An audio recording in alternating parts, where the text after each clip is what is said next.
అబ్బో ఇక్కడ కేజీ చీరలు కొంటే అర కేజీ చీరలు ఫ్రీ అంట. మంగళ్య షాపింగ్ మాల్, కేజీల్లో సేల్, టన్నుల్లో ఆనందం.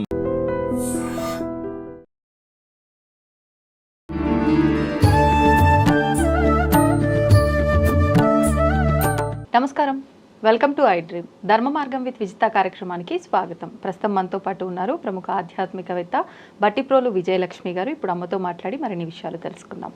నమస్కారం అమ్మా. నమస్కారం అమ్మా. అమ్మ, ఈ మధ్య కాలంలో అరుణాచలంలో మోక్ష మార్గం దగ్గర ఒక సంఘటన జరిగింది. అయితే విశేషంగా మనకి అంటే ఈ మార్గం గుండా వెళ్తే మోక్షం లభిస్తుంది అనేది చాలా తక్కువగానే విన్నాం. కానీ విశేషంగా మన పెద్దవాళ్ళు చెప్పిన కొన్ని మోక్షపురులు మాత్రం ఉన్నాయి. అక్కడికి వెళ్ళి కొన్ని క్రతువులు ఆచరిస్తే మాత్రం నిజంగా స్వామి అనుగ్రహమో అమ్మవారి అనుగ్రహమో అయితే ఉంటుంది. మోక్షం పొందడం పొందకపోవడం పక్కన పెడితే అలాంటి మోక్షపురుల గురించి వివరించండి. క్రతువులు అని కాదు, కానీ అక్కడికి వెళ్ళాక అక్కడ ఒక దర్శనమో ఒక స్నానమో ఏదో ఇలాంటివి ఉంటాయి. ఇది గరుడ పురాణంలో శ్రీ మహావిష్ణువు స్వయంగా చెప్పాడు అని ఒక 7 నగరాల పేరు చెప్పి, పురం అంటాం కదా సంస్కృతంలో, ఈ 7 నగరాలలో వెళ్ళి కనుక అక్కడ దర్శనం చేసుకుంటే చక్కగా వారికి నేను మోక్షం ఇస్తాను, నన్ను చేరుకుంటారు అని ఆయన స్వయంగా చెప్పాడు. ఆ స్వయంగా చెప్పినటువంటి క్షేత్రాలు గరుడ పురాణంలో చక్కగా ఒక శ్లోకంలో ఉంటాయి ఇవి. అంతేగాని నువ్వు ఇప్పుడు చెప్పినటువంటి అరుణాచలం కానీ అవి కాదు. అవి ఈ 7 పురాలు కాకుండా ఇన్ ఎడిషన్ ఇంకొక 3 యమద్వారాలు ఉన్నాయి. అవి కూడా మోక్షాన్ని ఇచ్చేటటువంటివే. ఒకటి దక్షారామంలో ఉంది, ఇంకోటి మన తెలంగాణ కాళేశ్వరంలో ఉంది. దక్షారామం ఏమో ఆంధ్రప్రదేశం, ఇక్కడేమో తెలంగాణలో కాళేశ్వరం. ఇంకొకటి కైలాస మానస సరోవరం దగ్గర ఉంది. ఈ 3 యమద్వారాలు అంటారు. అవి వాటిల్లో నుంచి మనం బయటకు వచ్చినా కూడా అది కూడా మోక్ష సమానం. అది కూడా అది దానికి ప్రత్యేకంగా అక్కడ మీకు గుమ్మటంలాగా ఉంటుంది, దాని మీద రాసి బోర్డు కూడా రాసి ఉంటుంది. అలాంటిది. ఇవి మధ్య మధ్యలో వచ్చిన వాళ్ళందరూ, అంటే మధ్య మధ్యలో వచ్చిన వారని కాదు, వారు నమ్మి చెప్తున్నారు ఎవరు చెప్పినా. కానీ చెప్పేటప్పుడు వారికి ఎక్కువ రీచ్ ఉండటం వల్ల అది ఇంకా ఎక్కువ మందికి రీచ్ అయిపోయి అది ప్రమాదంగా పరిణమిస్తోంది. కొన్ని చెప్పకూడదు. అది తప్పనిసరిగా అసలు ఎంత గుప్తంగా ఉంటే అంత ముక్తి వస్తుంది అని పురాణాలే చెప్పాయి మనకి. అందుకే అన్నీ కూడా రహస్యనామాలు ఇలాంటి మాటలన్నీ వాడుతూ ఉంటాం మనం. అది అందవలసిన వారికి అందాలి. కానీ ఇప్పుడు అణుబాంబే ఉందమ్మా, అణుబాంబును తయారు చేయటం అనేది నాకు వచ్చు కదా అని నేను మైకెక్కి చెప్పాను. అప్పుడు ఏమవుతుంది, అందరూ చేసుకుంటారు. అంతే. కొన్ని చెప్పకూడదు అనటానికి కారణం ఇదే. అణుబాంబు అంటే అందరికీ తెలుస్తుందని. అణుబాంబు స్వయంగా కనిపెట్టినటువంటి, అంటే దాని E=mc² ఈక్వేషన్ ఇచ్చినటువంటి మన ఐన్స్టీన్ గారే తర్వాత మొత్తుకున్నాడు. అమెరికన్ ప్రెసిడెంట్కి లెటర్ రాసుకున్నాడు, మా యూదుల మీద మాత్రం వేయకండి అంటే ఇంకెవరి మీద వేయొచ్చు. అర్థమైందా అని ఇట్లా వాళ్ళే చెప్పుకున్నారంటే విద్య ఎప్పుడు కూడా జ్ఞానం అందరికీ అందదు. అందరికీ అందదంటే మేమేం తక్కువ చేసామా, మాకెందుకు రాదంటే ఇప్పుడు రాకపోతే ఇంకొన్నాళ్ళ తర్వాత వస్తుంది. మీకు ఆ యోగ్యత వచ్చాక, మీరు 1వ క్లాస్లో ఉండగానే PhD డిగ్రీ రావాలంటే ఎట్లా వస్తుంది? ఆ స్థితి దాకా వెళ్ళాక వస్తుంది అందరికీ. ఎవరికి ఒక్కొక్కళ్ళకి ఒక్కొక్కసారి వస్తుంది, అందరికి ఒక్కసారి రాదు కదా. వస్తే ప్రపంచం ఏముండదు, అంతే కదా, స్టేజెస్గా ఉంటుంది కదా. ఇప్పుడు ఆ మోక్షపురుల గురించి చెప్పుకుందాం. దాంట్లో అయోధ్య, మధుర, మాయ, కాశీ, కాంచి, అవంతిక, పురీ, ద్వారవతి చైవ సప్తైతే మోక్షదాయక అని చెప్పారు ఆయన. శ్రీ మహావిష్ణువే స్వయంగా చెప్పినటువంటి శ్లోకం ఇది. అంటే అయోధ్య నగరంలో రాముడే అవతారం చాలించాడు. అక్కడ వైకుంఠానికి వెళ్ళిపోయాడు. అక్కడ ఏం చేశాడు, చక్కగా సరయూ స్నానం చేశాడు.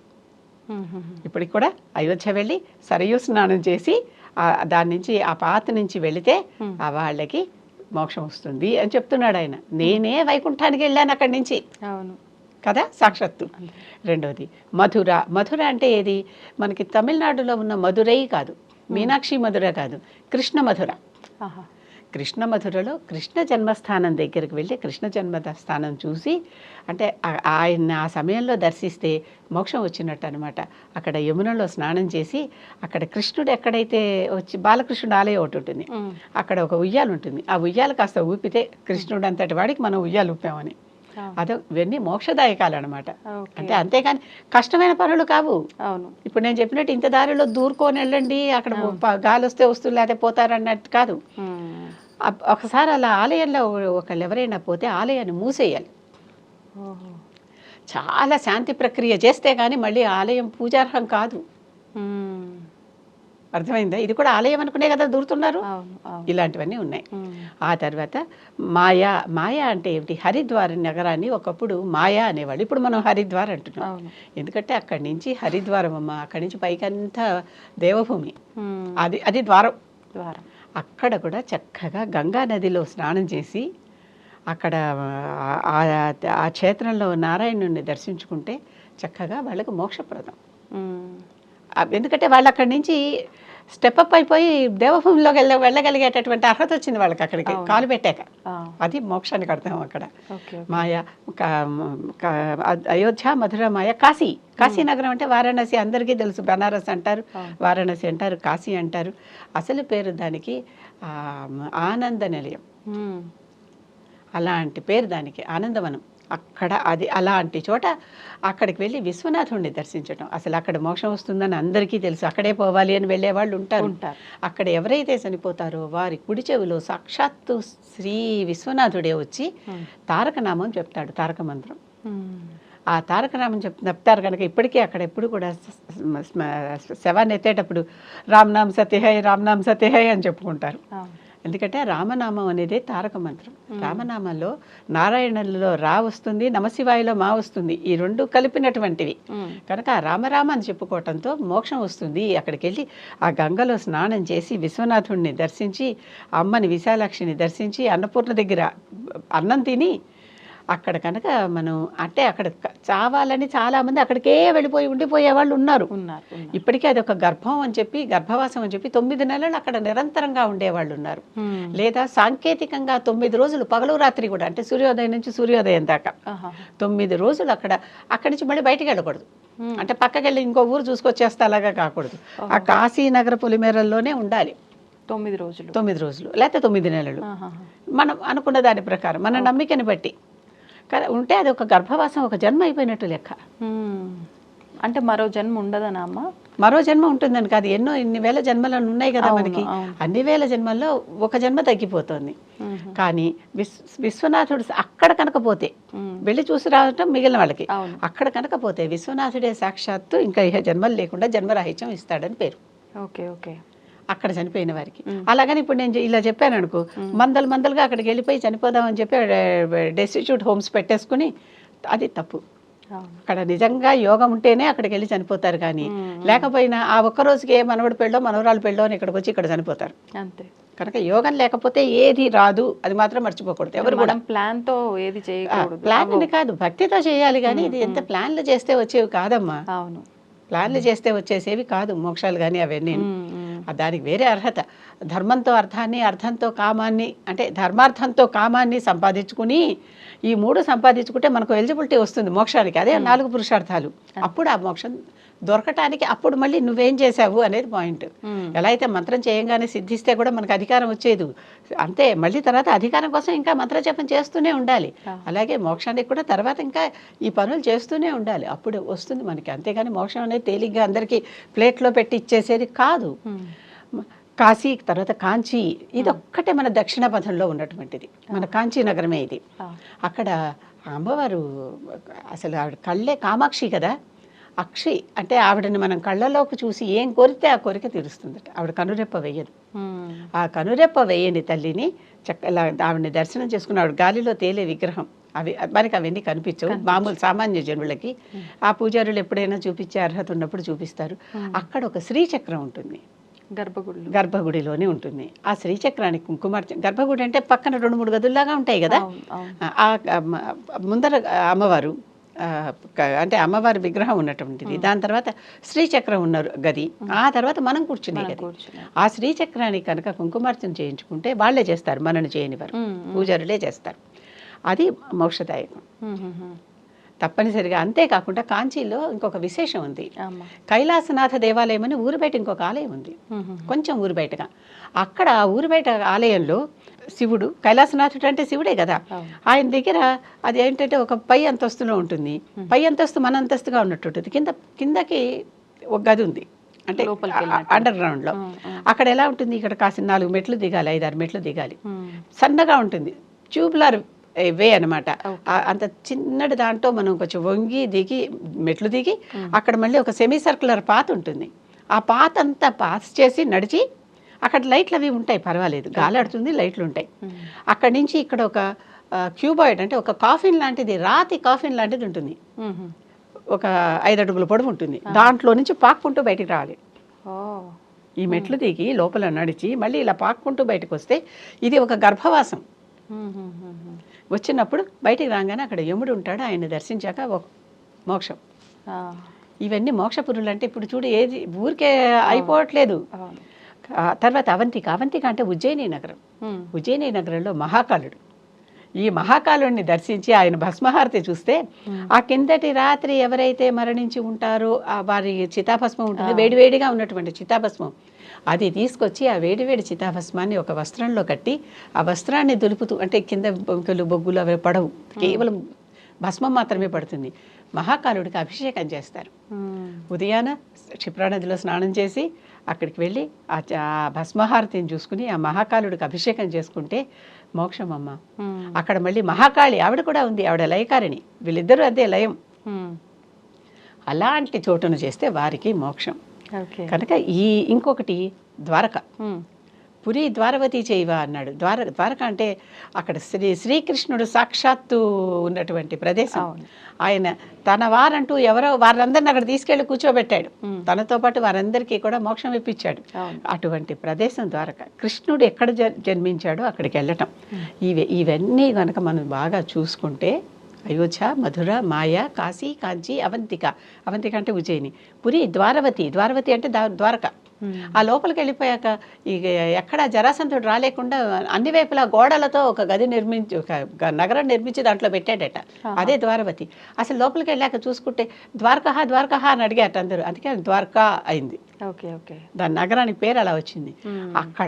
అక్కడ ఇప్పుడు మునిగిపోయింది, నీటిలో ఉంది ప్రస్తుతం ఆ ద్వారక.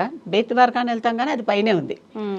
ఆ ద్వారకకి అక్కడ మోక్షపురి. ఇప్పటికీ కూడా మనం ద్వారకకి వెళ్ళి ఆ కృష్ణుడిని దర్శించుకుని ఆ గోపుర శిఖరాన్ని చూస్తే అటువంటి పుణ్యము అని పేరు. అలాగే మన శ్రీశైల శిఖరం చూసినా కూడా శ్రీశైల శిఖరం దృష్ట్యా పునర్జన్మన విద్యతే అని దానికి కూడా ఉంది. అలాంటివి. అంతేగాని ఇలా చెప్పలేదమ్మా. ఇంకొకటి ప్రమాదాల చెప్పారని చెప్పి వెళ్ళిపోవటం కాదు. వినదగిన ఎవరు చెప్పినా ఎంత గొప్ప వాళ్ళు చెప్పినా సరే ఆలోచించాల్సింది. ఒక సాక్షాత్తు శ్రీకృష్ణ పరమాత్ముడు కృష్ణం వందే జగద్గురు అంటాడు కదా, ఆయన చెప్పిన మాట తప్ప మిగిలినవన్నీ కూడా ఒకసారి ఆలోచించుకోవాల్సిందే. వీళ్ళు ఎంత గురువులు కావచ్చు, వాళ్ళ పండితులు కావచ్చు, నేను కాదంటల్లా. ఆ దక్షారామంలో ఒక కాళేశ్వరంలో 2 చోట్ల ఒకే లాంటిది ఒక నిర్మాణం ఉంటుంది. ఆలయం బయటకు వస్తే బయట ప్రాంగణంలో ఉంటుంది. అక్కడ 4 వైపులా ఓపెనింగ్స్ ఉంటాయి. అది ఇలాగ ఉండి ఊరికే ఆ పక్కన నుంచి 4 స్తంభాల్లాగా ఇలా వచ్చి ఉంటాయి. దాంట్లో ఎలా వెళ్ళాలో పిక్చర్ కూడా అక్కడ ఉంటుంది. ఆ పిక్చర్ అంటే కొంచెం కష్టమే వెళ్ళటం. ఇలా వెళ్ళి ఇలా వచ్చి మళ్ళీ ఒక స్వస్తిక్ లాగా వేస్తాం అనమాట అక్కడ. అది వేసిన వారికి అది మోక్షపురి అంటే యమద్వారం అని రాసి ఉంటుంది దాని మీద. యముడిని దాటి వచ్చేసాము. యముడు ఎక్కడైతే లేడో కఠోపనిషత్తులో సాక్షాత్తు యముడే చెప్తాడు ఈ మాట. నేను ఎక్కడైతే ఉండనో అదంతా స్వర్గము అంటాడు. మరి అంతకంటే ఏంటి? ఈ 2 చోట్ల ఉంటాయి. దక్షారామలోనే ఇంకొకటి కూడా ఉంది. గర్భాలయం నుంచి అంటే ఆయన దక్షారామ భీమేశ్వరుడిని పూజించుకుని బయటికి రాగానే ఒక స్తంభం ఉంటుంది. ఆ స్తంభానికి అంటే చిన్న కారిడారు. ఆ చిన్న కారిడార్లో 3/4 ఒక భాగం, 1/4 ఒక భాగం ఉంటుంది. ఈ 1/4 భాగంలో ఎవరైతే వస్తారో వారికి కూడా సంకటాలన్నీ తీరిపోతాయి అంటారు. కనుక చాలామంది ఎంతలావుగా ఉన్నా సరే అంటే అయోగ్యత ఉన్న వాళ్ళు దూరగలుగుతారు అనే పేరుంది. కానీ అది నిలువుగా ఉంటుంది కనుక అంతే. ఇంత ఒక స్తంభం, ఇంత స్తంభం పక్క నుంచి వెళ్ళేటప్పుడు మనకు అంత ఊపిరాడకపోవటం అలా ఏమి ఉండదు. కనుక అలాంటిది వెళ్ళలేకపోతే మళ్ళీ బయటకు వచ్చేసి మళ్ళీ ఇటు నుంచి వెళ్ళొచ్చు. మనకు చెరువుగట్టులో కూడా తెలంగాణలో నిలువుగా అంటే 2 బండల మధ్య నుంచి కొండలు పెద్దవి, ఆ మధ్యలోంచి ఇంతే ఉంటదమ్మా. అందులోంచి ఎంత లావుగా ఉన్న వాళ్ళైనా వెళ్ళిపోతారు. అది కూడా తపోవన్ అని బీహార్లో కూడా ఒకటి ఉంది. అక్కడ కూడా ఇలాంటిది ఉంది. ఒకటి హనుమంతుడిది ఉంది. 2 బండలు పగిలి ఉంటాయి. ఆ బండల మధ్యలోంచి వెళ్ళాలి. ఇంతే ద్వారం ఉంటుంది కానీ దూరం వెళ్ళిపోగలుగుతాం. అలాగే ఇంకొకటి కైలాస మానస సరోవరం దగ్గర యమద్వారం ఉంది. అసలు ఒకప్పుడు అక్కడ దాకా వెళ్ళేసి తిరిగి వచ్చేసేవాళ్ళు. కైలాస మానస సరోవరం చుట్టూ తిరిగేవారు. పర్వతం చుట్టూ తిరగటానికి పర్మిషన్స్ లేవు. అవి టిబెట్లో ఉన్నాయి, చైనా వాడి అధీనంలో ఉన్నాయి కనుక మనకు పర్మిషన్స్ లేవు. యమద్వారం వరకు చూసుకుని వచ్చేసేవాళ్ళం. ఇప్పుడు పర్వతం చుట్టూ కూడా మనం ప్రదక్షిణ చేయగలుగుతున్నాం. అక్కడ ఒక యమద్వారం ఉంది. అది మామూలుగా చిన్న గుడిలాగా ఉంటుంది. ఓపెన్ ఏం ఉండదు అక్కడ. పైన గోపురం అది ఉంటుంది. ఇలా వెళ్ళి అలా తిరిగి రావటం. అలా వెళ్ళి అలా 2-3 సార్లు తిరిగి వస్తే మనకి మోక్షం వచ్చింది అని అర్థం అక్కడ. సాక్షాత్తు శంకరుడు ఎదురుగుండా కనిపిస్తాడు ఓకే. కైలాస పర్వతం. అలాంటి ప్రదేశాలు. అంతేకాని అరుణాచలంలో ఎక్కడ ఏ పురాణంలోనూ ఇంత వివరంగా చెప్పినట్టుగా అయ్యో అది చూడండి, అది చూడకపోతే జన్మ వేస్ట్ అని చెప్పేటటువంటిది నాకు ఎక్కడ అయితే ఎంతో చదివాను నేను కూడా, చదవనివి ఇంకా ఉండొచ్చు, అయినప్పటికీ ఇది ఎక్కడా కనిపించలేదు. అందరూ మూర్ఖంగా ఎవరేం చెప్తే ఇప్పుడు నేను చెప్పాను కదా నన్ను అక్కడికి వెళ్ళిపోయి సరియలో కొట్టుకుపోకుండా కాస్త చూసుకుని జాగ్రత్తగా స్నానం చేయండి, అంతే. గంగలో కాస్త చూసుకుని జాగ్రత్తగా స్నానం చేయండి, అంతే కదా. అంతే అమ్మా. మన జాగ్రత్తలో మనం లేకపోతే ఎవ్వరు వచ్చి మనని ఏమీ చేయరు. అంతే కదా. మనకి మనస్సాక్షి అక్కడికి వచ్చి వెద్దు వెళ్ళకని చెప్పేస్తుంది. వినాలి మనం. వినకపోతే ఏం చేసి ఏం లాభం అమ్మా. అవును. ఇది సంగతి. మోక్షపురులు అంటే ఇవి, మోక్ష ద్వారాలంటే ఇవి. అంటే పురాణాల్లో చెప్పినవి పురాణాల్లో చెప్పినవి, ఆలయాల్లో స్పష్టంగా బోర్డులు కట్టి చెప్పినవి చెప్తున్నా. ఓకే. ఓకే, సంతోషం అమ్మా, ధన్యవాదాలు. And for more videos, Please subscribe to iDream. Please subscribe to iDream. Please subscribe iDream. and please subscribe to iDream. For more videos, subscribe to iDream. please like, share and subscribe to the channel. Congratulations, iDream. Subscribe to iDream. Subscribe to iDream. So subscribe to iDream Media. I dream కి I dream team అందరికి huge congratulations. Please subscribe iDream Media. Please subscribe to iDream. Subscribe iDream. Please subscribe to iDream. iDream అంటే నా కళల channel subscribe చేసుకున్న నోరు తిరుగుతలేదు, మీరైతే గంట గుర్తు కొట్టండి. For more such videos, please subscribe to iDream. Subscribe to iDream. Please subscribe to iDream. Please subscribe iDream Media. Please do subscribe to iDream. Please subscribe to iDream Media. For best entertainment and information please subscribe I dream. And don't forget to subscribe to iDream.